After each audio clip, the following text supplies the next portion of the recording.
Good morning, I'm Poonam Patodia and I'm Chief Marketing Officer at United Methodist Communications, the global communications and marketing agency of the United Methodist Church.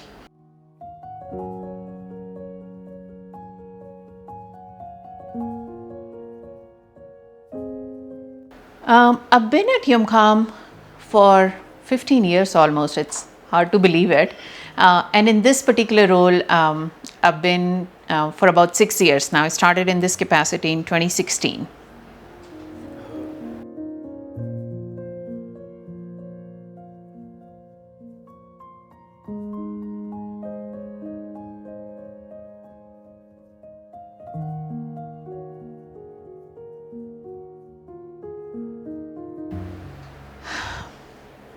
Let's see. That's a deep sigh.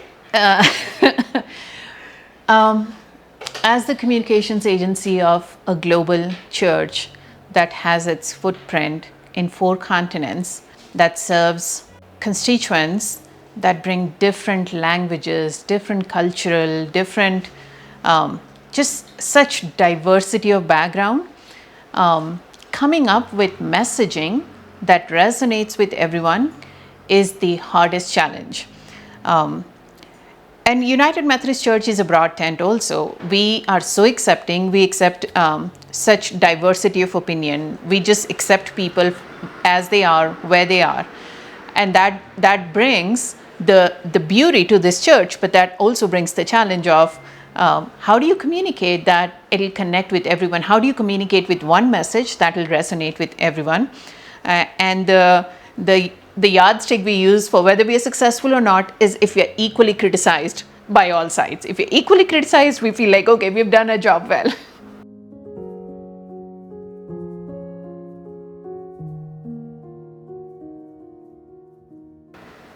Whew, that's a tough one. That's a tough one because truth cannot be expanded or shrunk, right? Truth is what truth is. A lie can multiply itself any number of times it wants to. So battling disinformation is the biggest challenge we have right now. Of course, pointing to the official sources for information such as Ask the UMC that provides the absolute correct information for this denomination.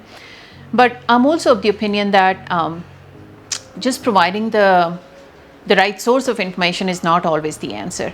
People still believe what they want to believe, and people believe people they trust. So it's important that we create that connection, leading from a place of love, leading from a place of building that relationship first. And when there is relationship, trust develops, and when trust develops, people believe what you're sharing. So as leadership of the denomination, there's a lot of burden on them to build relationships, lead from a place of love, create that trust that people will actually believe what they're saying. So right sources of information, but also creating that strong connection relationship.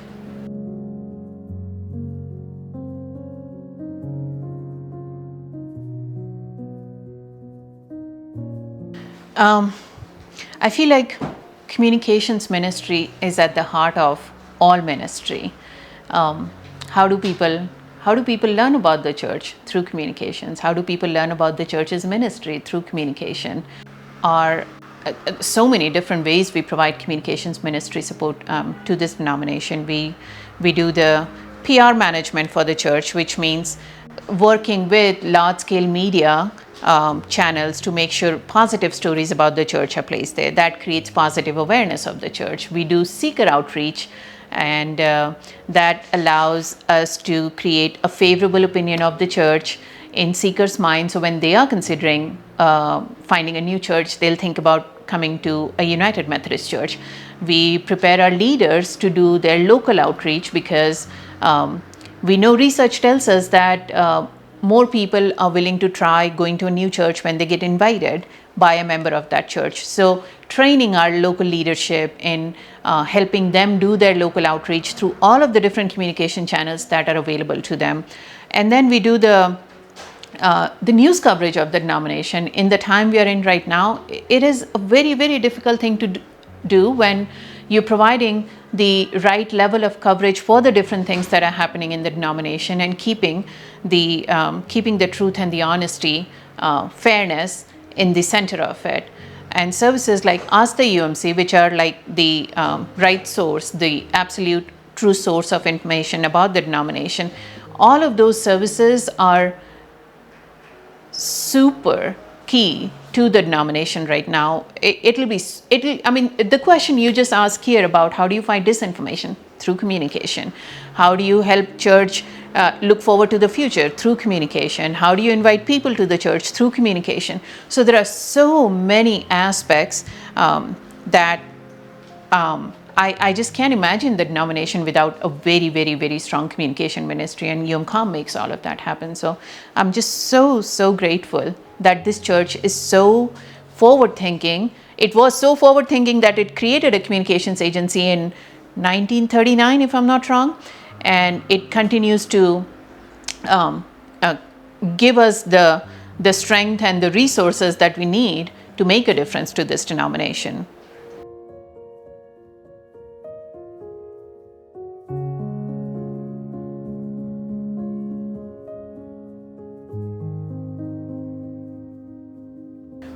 Right now, I think there's obviously a difficult time that the denomination is going through, and to bring some centering moment, to bring some thing to anchor to, BEMC is the campaign that we started a couple years ago. Last year, it really took a lot of grassroots acceptance. It's a campaign that is created to make members think about the heritage they've had with this church, the core values of the church, what makes them, what keeps them connected to this connectional system, what is the mission and the impact of this church around the world. So you're reminding them almost of who this church is and what are their opportunities through this church, and to just think about that as this church is going through a difficult phase, and to hang on to that as an anchor in their life right now. So BEMC campaign as an internal campaign for church members, and then externally, in the US, we do a lot of seeker outreach, but in the last 2 years, I've also expanded that a lot into central conferences. We've done campaigns in Nigeria, Cote d'Ivoire, South Africa. I'm working on a campaign in Zimbabwe right now. And honestly, that's one of the reasons I'm here in the Philippines right now, because I want to understand the opportunities that exist here. I know the church is doing so well here, but I also know there's so much more opportunity here. There are people who are waiting to hear the word. They want to learn more about this church, and I want to work with you all to see what we can do together. How do we take the word of this church to more people in this beautiful country?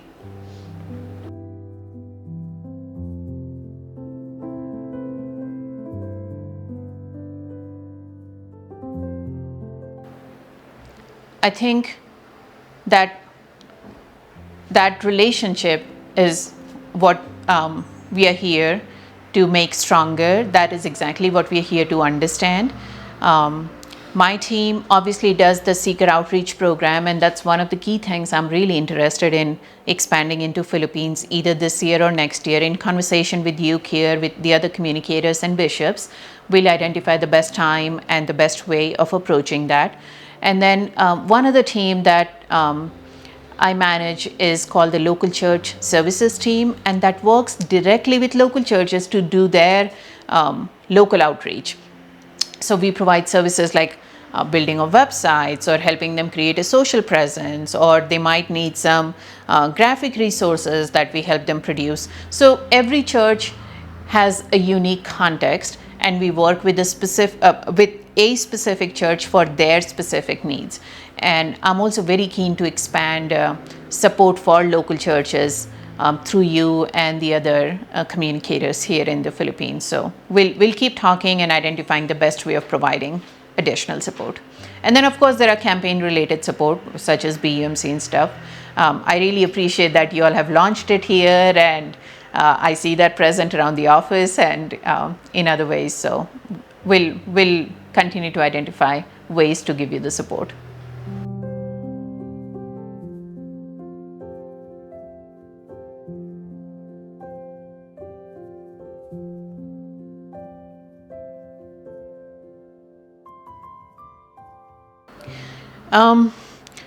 First of all, I'll say, I don't want to call it a split. Yes, there will be splintering. Splintering is the word we use. Because yes, we understand there will be some churches, some members who will want to leave. And as Christians, I think each has to find the right way to experience God in their life. And I think it's okay. I think it's okay. The way we can prepare, I think, is by thinking about what in the first place brought these people to the UMC. They could have been born in the church, but if they were raised in the church, there is such strong connection. If they came into the church later in their life, what brought them to the church? Reminding them of what brought them here, what kept them here, creating that pride in being a United Methodist Church, and just understanding what's at stake. What does it mean to be part of a connectional church? What does it mean to be part of a global church? I go anywhere in the world, I see that cross and flame, and I get emotional because I feel I'm home. And I think that is the emotional connection we need to remind people of. And then ultimately it's their choice. But I also think it's an opportunity. Out of chaos, sometimes can come big opportunities. After whatever it is that needs to happen in the denomination, but is also a time when people can actually think about how do we go forward from here? Where do we plant new churches? What are new ministries that need to happen? The world is waiting. There is so much more for us to do. And once this settles in the denomination, I feel like there is much more to look forward to. So creating hope for the future and focusing on where we might go, what is there to be done, and how the world still needs this church, I think that is where I want to focus on, the future of this church.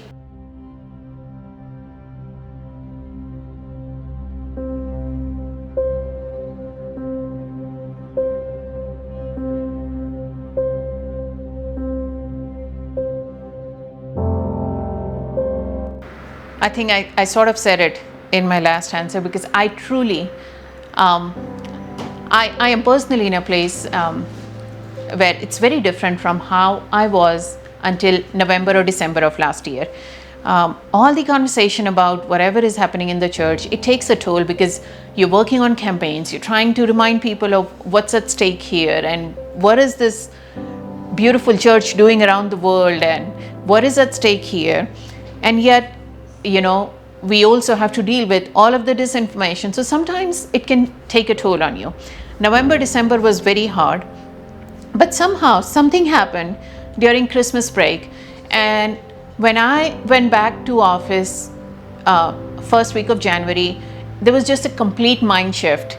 And the first conversation I had with Dan Krause, our GS, was, but Dan, this is an opportunity. I really think we need to think about how we're going to create hope for the future of the church, because this is an opportunity.